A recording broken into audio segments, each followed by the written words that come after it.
Hello. Welcome back to Life After Plus One. I'm Leanne, your podcast host and your single parent mentor and coach. Now, I want to touch on today a topic that is sadly very common in the world of co-parenting. And when I say sadly, because it's not a pleasant experience.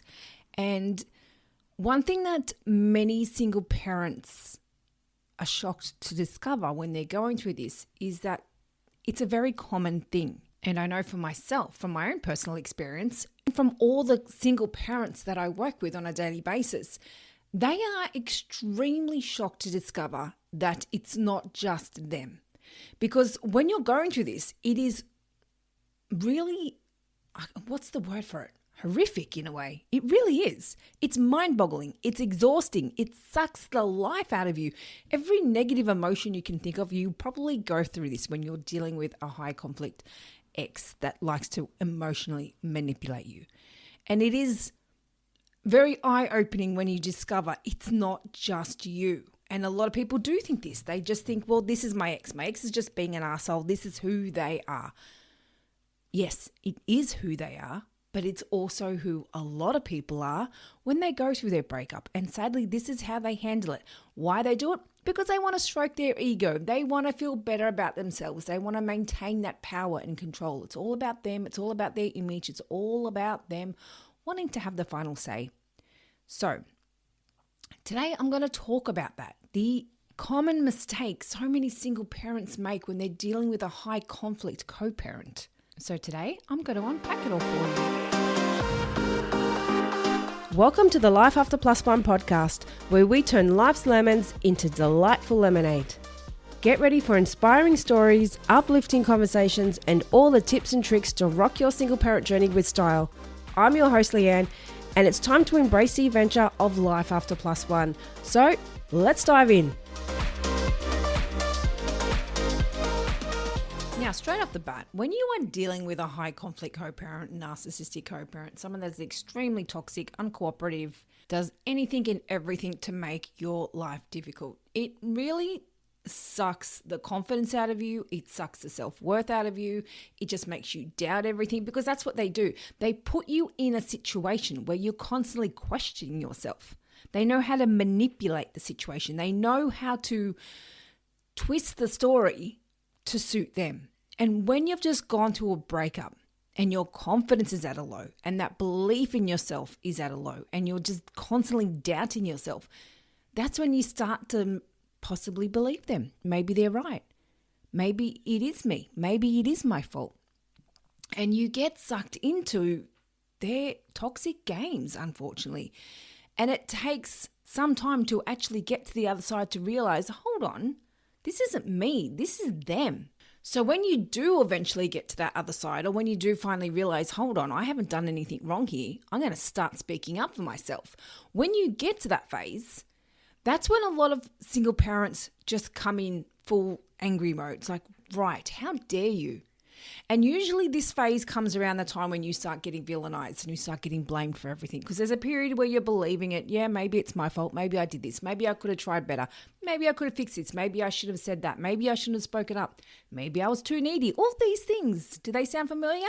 Quite possibly, because all these things usually go through your head where you're doubting yourself, because that is what they make you do. And then you get to that stage where they start villainizing you. They start blaming you. It's all your fault. And all of a sudden you start hearing these stories from other people in your social circle, or from friends, or from school parents and families. And all of a sudden you hear these stories coming back that are being said about you. And you're like, what the hell? That is not what happened. And you're getting these nasty lies being said from them, as a way to not make themselves look bad, as a way to show everyone it's not my fault, it's all their fault. They did this, this, and this, and this. See, they're the bad parent, they're the bad person. They did it all. So they're going to put it all on you, make you look like the bad parent, make you look like the stupid one. And then all of a sudden you catch wind of this and you're like, holy hell, no way am I putting up with this. That's when you start to arc up. It's like, I'm going to show them. And that's when you start speaking up. But the thing is, by this point, you're pissed off, you're angry, you're hurt. You've got all of these emotions from the breakup. And then added on top of it, they've just come and put a knife in your wound and it's like stab, stab, stab, stab. And it's just like, holy shit, what is happening? So that's when all hell breaks loose. You want them to know how they're making you feel, how wrong they are, and they need to take accountability. They need to acknowledge what they're doing to you. They need to apologize. And the thing is, that is what they want you to do. They want you to react. They want you to look like the crazy co-parent, the crazy parent, the one that's unstable, the one that reacts and gets angry and over-emotional. See, look at them. Look at them react. Look what's wrong with them. Look how they're behaving. It's all their fault. That is what they want. They know how to play these games. They know how to get the worst out of you. This is what they're doing. And this is the mistake that so many single parents fall into when you're dealing with someone like this, is you fall for their games. And the best thing you can do is exactly the opposite, which is to not fall for their games. Because when you are already feeling low about yourself, you're feeling shit from the breakup, you're feeling shit from your confidence, you're feeling shit from your self-worth, you're feeling shit about now being a single parent, everything that you can just think of in your life has just gone to the shit.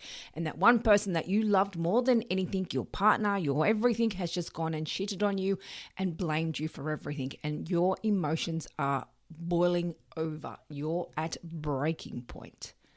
And that's when you want them to know how they've made you feel. So this is a mistake that so many single parents fall into, wanting them to know, showing them what they've done, making them give you something, give you that explanation, give you that apology, give you that reason, give you that understanding as why they're doing that. The thing is, the more you're fighting for that, the more you're making life harder for yourself. When you are dealing with a high conflict co-parent, they are not just going to bow down and give you what you need. They are not just going to turn around and say, oh, I'm so sorry. Did I hurt your feelings? If you are dealing with a high conflict co-parent, they know exactly what they're doing. And the more you push back, the more you fight, the more you argue, the more you try to understand, the more you try to get something from them, the more they're going to push back. Is it right what they're doing? Hell no, it's not. But the thing is, when you are dealing with someone like this, they are not going to change. This is who they are. And this is the hardest thing to process. You may not have seen this side of them in the relationship. You may not have seen them be so nasty and cruel. Sometimes it does come out, but more often than not, it comes out even worse after your breakup, because just like that, you're the enemy. You are the enemy. You are the person that did wrong. You are the person who made everything fall apart. You are the person that ruined the relationship. Now, more often than not, that is not the case. But they can't look like the bad person. They can't look like the one that did wrong. Their ego cannot be destroyed. So to protect themselves, they do it at your expense. When you're in this for the first time, you just think this is you. You just think this is an isolated incident. This is no one else's experience. No one's going to understand. But it is a very common form of behavior with toxic co-parents. It is extremely common, unfortunately. And when you're going through this and you haven't experienced this before, that's what you want to do. You want to get straight into defense mode. You want to protect yourself. You want to understand what is happening. You want them to explain why they're doing it, especially when it's someone you love so much. This was your partner, this was your husband or your wife, and you're wanting to know, hold on a second, how can you just flip on me just overnight? How can this be possible? This is the hardest part to process about it all, because with them, it's not about their emotions. It's not about your emotions. It's not about what it's doing to you. And that's just it. You want them to know. You want them to understand, this is hurting me. I don't like this. Why are you doing this? You can explain that to them till you're blue in the face. It doesn't matter. They don't want to look like the bad person in this breakup. They don't want to look like the one that did something wrong. And more often than not, these are the kinds of people that will go straight into a new relationship. Because in their eyes, if they go into a new relationship, it proves that they're not the one that ruined it. See, I can hold a relationship. I can get a new partner. It's obviously all their fault. Look at them. They're still single. That is what they want. And it happens more often than you realize, where that high conflict co-parent is boom, straight into a new relationship. And it's like, not only are you dealing with a breakup, now being a single parent, now having to split your kids and will divide everything up and have time without your kids and deal with life on your own, then deal with this villainizing, deal with everything else that's going on with your co-parent. Now you got to face the fact that they've got a new partner and that your kids are possibly going to be around this person. It is every kind of kick in the guts that you can imagine, all rolled into one. And the biggest mistake I see single parents make in this period is trying to understand it, trying to get that explanation, trying to get that apology, trying to get them to understand you and how it's made you feel, trying to prove a point. Or even better, another mistake I see is when single parents try to get revenge. Right, they hurt me. How dare they do this to me? I'm going to show them. I'm going to prove them wrong. I'm going to show them how much they hurt me. Watch what I'm going to do to them. The thing is, the more you're doing that, the more you're staying stuck in this cycle. I get it. How much you want to get them back. How much you want them to understand what they're doing to you. How much you want them to just admit it. Admit it. You did wrong. You fucked up. It's all your fault. Just say it. The thing is, it's never going to happen. You're never going to get what you need from this person, especially if they've already moved on to another person. They've moved on to this person. They're now telling this person how crazy you are, how unstable you are, how all the problems in the relationship were caused by you. So no matter what you say, this new partner's probably not going to believe you because they're already believing their version. They're believing your ex's version of you. So it's just like constant kick in the guts, kick in the guts, kick in the guts, kick in the guts. It's like, when is this going to stop? I'll tell you when it stops. When you learn to disengage. That is the hardest part. Because as I touched on, your confidence is at a low. You are already feeling your shittest of shit. Going through a breakup as a single parent is one of the hardest things you will ever go through. Then to add all these other pieces on top of it, when you're dealing with a high conflict co-parent, it's an absolute nightmare. It really is. And it's very hard to process. It's very hard to accept. And it's very hard to move on from. But this is where I cannot emphasize enough the importance of you staying in your lane. Now, I know that is next to impossible when you're co-parenting with this person. But this is why and where, I said those two words together. This is where it is so important to really focus on you and how it's making you feel. You need to focus on yourself emotionally, because when you're interacting with this person, you're not interacting with them as a co-parent or as in what needs to be done. You're interacting with them out of hurt, out of anger, out of frustration, out of every kind of emotion you can think of. And that's understandable. You have every right to be pissed off at this person. You have every right to be angry, and you have every right to want to show them how they've made you feel. The thing is, I don't give a shit. And the more you keep wanting to show that, the harder you're making life for yourself. So this is why it's so important. If you want someone to understand how you feel, it's not going to be your ex that's going to help you with that. It's not going to be your ex that's going to pat you on the back and say, oh, are you okay? I'm sorry. You're not going to get it from them when you are dealing with a high conflict co-parent. And the more you keep forcing that, the more you keep wanting that, the more you keep needing that, the more you keep pushing yourself backwards. The only way through this is to disengage. And I don't mean, when I say that, just to pretend like they're not there, cut them off, block them, ignore them, get rid of them. And this is one thing that I see happen so often, because so many people, when they go into this dynamic with co-parenting, they think this is how it is. This is how it's going to be for the rest of our co-parenting time together. And so many single parents just accept it. This is it. This is how it's going to be. This is who my ex is. I've just got to suck it up and deal with it. The thing is, you don't. You don't just have to suck it up. You don't just have to bow down for them. You don't have to roll out the red carpet for them. Now, I'm not saying that's what you're doing, but quite often with these situations, it's very common for people not to know how to handle this. It's very common for people just to constantly stay in conflict mode with their ex because they're pissed off. It's very common to not be able to communicate with them because they're pissed off. And all these emotions are going to stay. All this hurt, all this anger, all this resentment, all this bitterness, all these other emotions and hurt and everything else you have bottled up inside you from your breakup is going to be there. And every time you interact with them, it comes out again. And this is why it's very common when you're co-parenting with someone like this, when it comes time to hand over or drop off, to see situations where one parent, which is usually not the high conflict co-parent, usually the one that's listening to this, needing this advice, you're the ones that are getting anxious every time you have to deal with them. You get worked up. You see a message from them and it causes you anxiety, causes you stress. Your phone rings and their name pops up and it's like, shit, how do I deal with this? Or you see an email come through with their name on it and it causes you to get all anxious. And this is the thing. You can avoid contact with them. You can not talk to them. You can block them or do whatever else.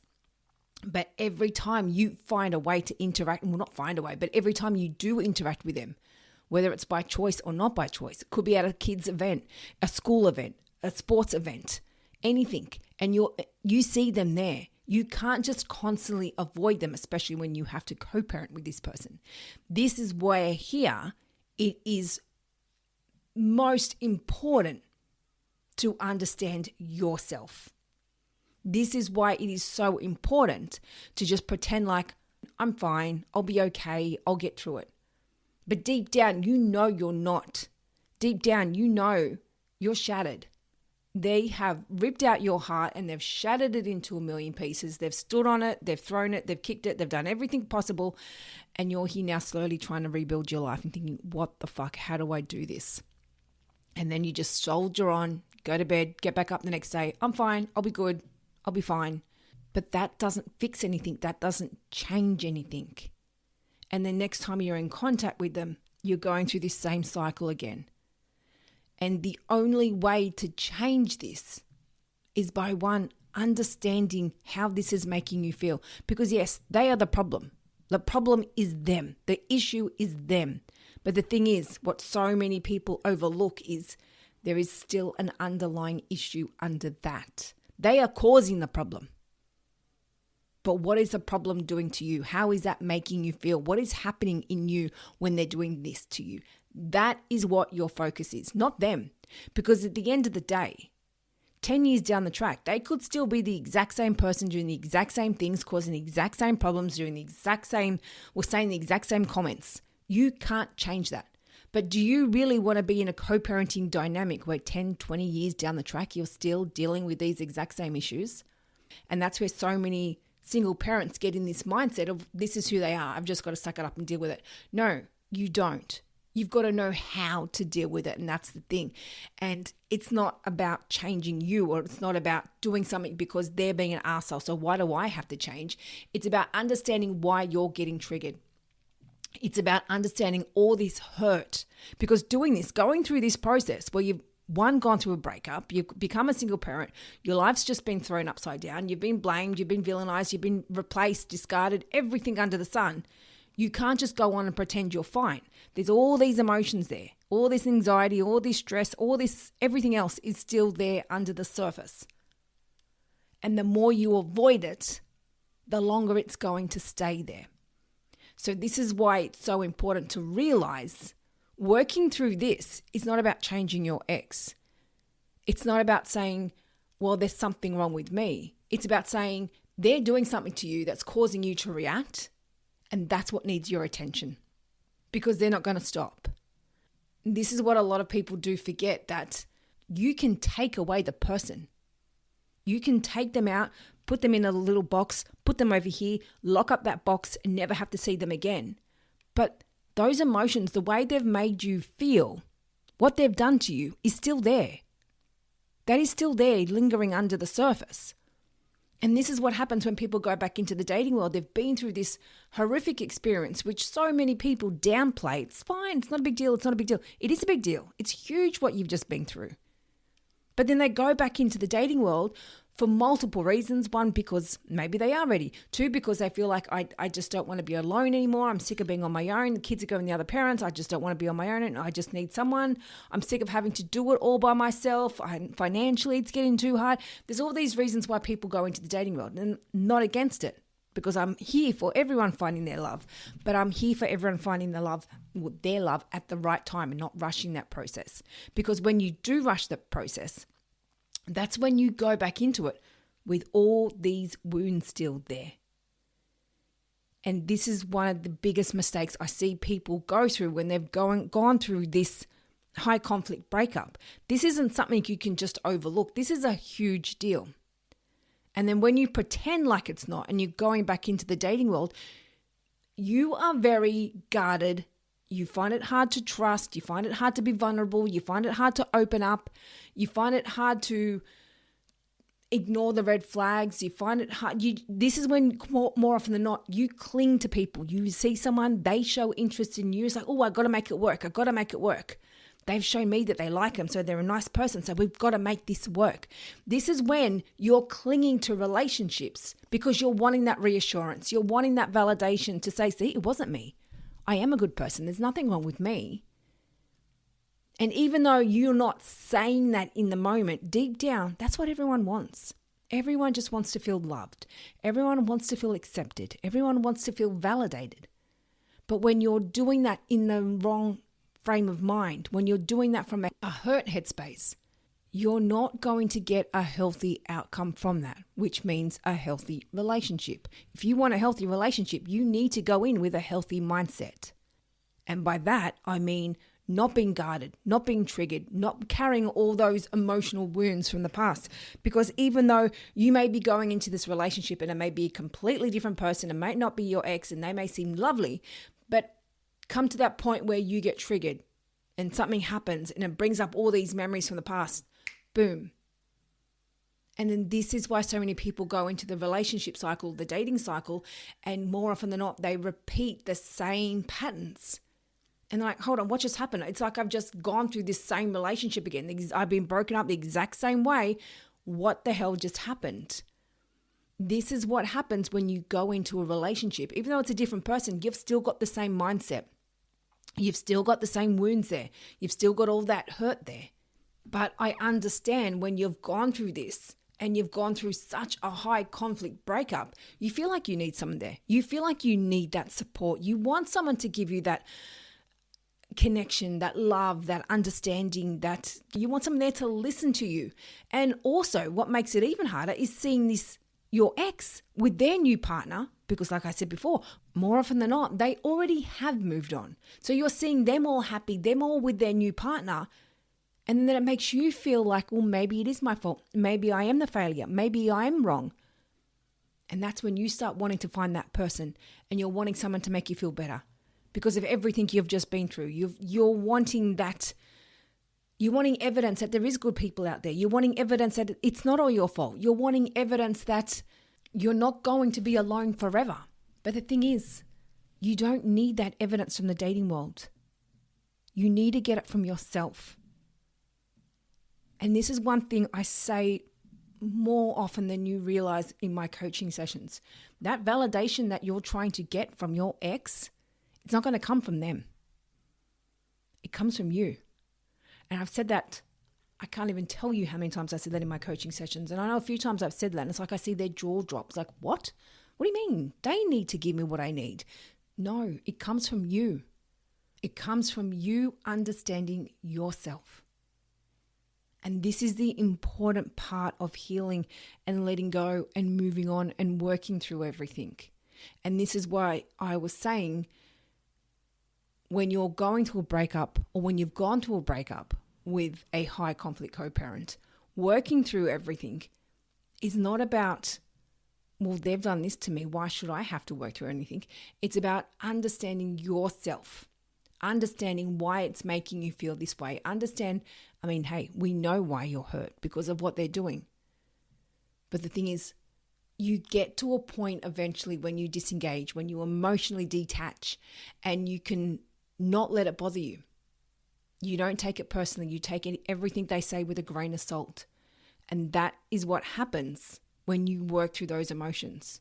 Because whilst you're still so hurt and you're still so emotionally invested, everything they say and do is going to bother you. Whether it's the new partner, whether it's what they're doing, whether it's what they're spending money on, whether it's what they're doing with the kids. You are constantly going to be worked up or triggered or focusing on what they're doing. But as soon as you emotionally detach, it's like there is no involvement. There is no care factor. There is no concern for what they're doing in their life. They live their life, you live your life. You can co-parent amicably. You can say what you need to say because there's no arguing anymore, because you don't engage. You don't get emotionally invested in what they're saying. You will find they won't react the same way because they will keep going. They will keep stirring the pot because they see you react. But when you don't react, when you don't respond, when you don't bite back, they've got nothing to say. So when you do work through everything, when you do know how to show up, when you do know how to handle everything, it does change. And it's not them that's changing, it's you that's changing. And as a result, they will be showing up differently. They will be communicating with you in a different way because they know that if whatever they're saying or doing, they're not going to get a reaction. And to them, that's boring. They're not going to keep saying stuff and keep doing stuff. And it's like, oh, well, this isn't fun. But I'm not going to lie. They're not just going to stop and say, okay, that's it, I'm done. They will continue to do things. They will continue to say things. But the thing is, it won't continue on in this endless cycle when you're not engaging in it. So when they say that first comment, you know you can just brush it off. You know it doesn't mean anything. You know it's just them trying to get under your nerves, and you can just brush it off. And that's when they don't continue because they've got nothing to come back with. But when you are still emotionally invested, when you are still hurt, when you are still triggered, that's when you get into this process of proving them wrong, wanting to prove your point, wanting to understand why, wanting them to acknowledge what they're doing. And then you're just in this constant cycle of messaging or arguing, and it just goes on and on and on. But when you step out of that cycle, that is when the dynamic changes. And this is what I was touching on, where so many people think that this is it. This is how it is. This is how our co-parenting dynamic is going to be. No, you can change that. You don't have to deal with this. You don't have to suck this up just because this is who your ex is. They don't determine how your life looks. You do. So if you don't like this situation, if you don't like the way it's going, if you don't like what's happening, then you can change what's happening. You can change your end. You can change how you show up. But it's very hard to do when you still got all those emotions there. It's very hard to do when you're still hurt and you're still getting triggered. It's very hard to do when every time you interact with them, you're getting all anxious and getting all worked up. That's because of all those emotions that are there from the breakup, and that's why it's so important to work through that. Not just sweep it under the carpet and pretend like you're fine, or not just push them to the side, not deal with it and pretend like you're fine, because you're not fine. That's just avoidance. That's not healing, that's avoidance. And those feelings will come back up again at some point. They don't just go away forever because you've pretended like it's not there. You've pretended like you're fine. So when you're dealing with a high conflict co-parent, these are the biggest mistakes I see single parents make. And that is just wanting those answers, fighting back, proving a point, trying to one-up them, trying to win, trying to beat them. You are never going to beat them. They don't just bow down or wave a white flag and say, okay, you win. They will keep going. When you are dealing with a high conflict co-parent, they will keep going and they get very nasty. It's not a game worth playing, especially when you've got kids in the middle. And even though I understand you might be thinking, well, why is it okay for them to keep going? It's not okay. I'm not condoning their behavior one bit. However, if you know this is who they are, if you know they're a high conflict co-parent, they're not just going to stop. The only way to get off that cycle is for you to stop. But hey, if you don't want to stop, if you're going to wait for them to stop, you can keep going in this cycle. But I can guarantee you, it's going to go on for many, many years. So this is where you need to ask yourself, are you willing to put up with this until one day, Hopefully, maybe they might change. Good chance they won't. So this could go on for many years, many decades, which I do know of many stories where it has happened that way. Or you could say, screw this, I'm done. I am not dealing with this anymore. I need to get my life back on track. I'm getting off this roller coaster and I am dealing with my shit and I'm not dealing with this shit anymore. That is the only way out of it. So please stop convincing yourself that you have to suck up this dynamic. You have to just deal with it. You have to put up with it. Because as I said, you can't change them, but you change how you show up. You change how you deal with it. You change how you interact with them. When they message you and ask you bullshit questions that are not related to your co-parenting or to the kids, you don't engage. And I see it quite often where parents feel like they've got to say, well, why are you saying this? Or why are you doing this? Or you don't even need to ask that question. Don't even say anything. Just don't respond. Because even just asking that question, why, you've just started that cycle. Just putting any question back on them about their behavior and questioning them about anything, their parenting or anything like that, it's just going to start that cycle off again. And this is why it is necessary to understand how to handle this. This is why it's necessary to work through those emotions. And this is why it is so necessary to not get sucked into their drama. Because the more you get sucked in, the more mentally and emotionally exhausted you are. Because it does suck the life out of you. It really does. And you keep wanting to beat them. You keep wanting to win. You think to yourself, I'm going to show them in this message. This is a good message. I'll prove them wrong with this. But then the next minute, boom, they've come back with something else. Like, shit, arsehole. How dare they? They don't bow down. This is who they are. They're in it to win. A high conflict co-parent is all about winning. You are the healthy parent in this dynamic. You are the safe parent. You are the one that needs to say, okay, this is not for me. This is not healthy. This is not a good example for my kids. This is not leaving me in a good headspace. I can't deal with this anymore. I'm backing out. I'm not playing this game. I'm focusing on what I can focus on. I'm going to work through these emotions. I'm not going to get triggered anymore. I'm going to understand what's happening. I don't want to deal with this anxiety. I'm off. I'm done. And I promise you, when you do work through this, when you do understand what's happening in you, when you do work through these emotions, when you do know how to communicate, when you do emotionally detach, it makes the world of difference. And as I said, they may back down a little bit because they don't have anything to come back at you with. They don't have anything to constantly engage with if you're not coming back at them. But it doesn't mean they're going to stop completely. It still means they will throw out things here and there, but it just depends on how you choose to respond. And when you have emotionally detached, more often than not, you don't respond because you know you don't need to. And that's what you need to understand.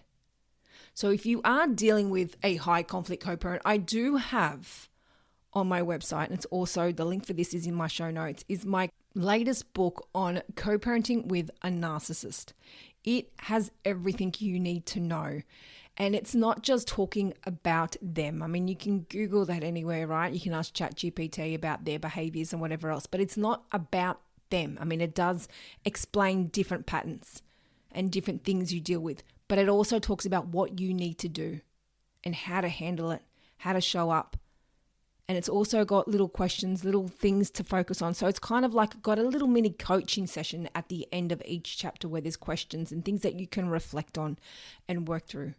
So it's got everything you need to know on all the different scenarios you go through when you're dealing with a narcissist. And when I say different scenarios, I mean different kind of like when they get a new partner, when you get a new partner, dealing with the roller coaster of emotions, dealing with the legal process, dealing with the setting boundaries, dealing with co-parenting and the villainizing, everything you go through. It's all in there chapter by chapter. So check that out. That is in my show notes. And if you do want some one-on-one support, if you are feeling like this is you and you need to get off this roller coaster, then let's have a chat. I work through these situations on a daily basis with my single parents. And this is one of the most common scenarios I work with because it's the one that most people need the help with. or need the most help with, I should say. So if this is you and you're like, I need to get off this roller coaster, I cannot live like this, because it's not just for you you're doing it for. It's for your kids. You're not doing this for your ex. You're not doing this to make their life easier, because let's be real, their life is not a happy one, because if it was, they wouldn't be putting you through this. No happy person behaves like this. This is a reflection of them. This is a reflection of who they are. This is a reflection of how miserable they are. Happy people do not do this. As I always say, hurt people hurt people. And that's what I want you to remember. So getting through this process, working through everything, understanding yourself. This is not for your ex. This is for you, and this is for your kids. You're breaking that cycle. You're showing your kids what healthy co-parenting looks like, even if they're not going to. You're being that safe, healthy parent. And that's what's important here. So if you do want some support, check out my show notes. There's that link to a free chat, or you can come over to Instagram, Life After Plus One, and I can send you the link there as well. So you do not have to suck this up. You do not just have to put up and deal with this because this is who they are. This is how your breakup started. You had a toxic breakup. So you've now convinced yourself that this is how it's going to be from now on. No. You can change this. They don't determine what your future looks like. They don't determine what your co-parenting dynamic looks like. You have a say. And you need to take your power back. You need to start believing in yourself. You need to start building that confidence up in yourself again and start realizing, okay, I deserve better than this. And realistically, when it comes time to you start dating again, if you're not already, do you really want to be in a relationship when you've got a very, very toxic co-parenting dynamic happening in the background? I mean, I'm not saying you need to get your co-parenting arrangement looking perfect. It's a good chance it may never be that way. But when you get to a place where you don't get triggered or get bothered because you don't want to be in a new relationship, the next minute they message you and all of a sudden a war breaks out with you and them, or the ex, and then all of a sudden the new partner gets involved, and it just gets messy. It really does. The best thing you can do for yourself before you start dating is really work on yourself. Let all that past emotional baggage go. Leave it in the past. Work through it, understand what's happening, and let it go. And this is what I can help you with. So please feel free to reach out if you have any questions. And if you are interested in that book, that is in my show notes as well. So thank you, everyone. Come over to Instagram and message me if you do want to have a chat, if you're not sure about anything, if you're thinking about coaching but not sure how it works, if you want some more information on that, I am more than happy to give you that. So come over, say hi. I personally respond to every message. So thank you again, everyone. And I hope you got some great information or some great advice from this episode. But please, if anything I want you to take away from this is you do not have to suck this up. You do not have to put up and deal with this, and do not keep fighting for things from your ex that you're never going to get. Keep your focus on you. Stay in your lane. You can't change them, but you can change you and how you show up. So that's it. Until next week, I'll be in your ears then. Thank you for joining us on the Life After Plus One podcast. If you loved what you heard today and looking for some further support, then jump onto our website, lifeafterplusone.com. Plus, don't forget to check out our Instagram page for further resources and inspo. You can find all the links in the show notes. And remember, you're not alone on this path. I'm looking forward to seeing you on the next episode. And in the meantime, keep thriving, keep growing, and keep exploring your amazing life after plus one.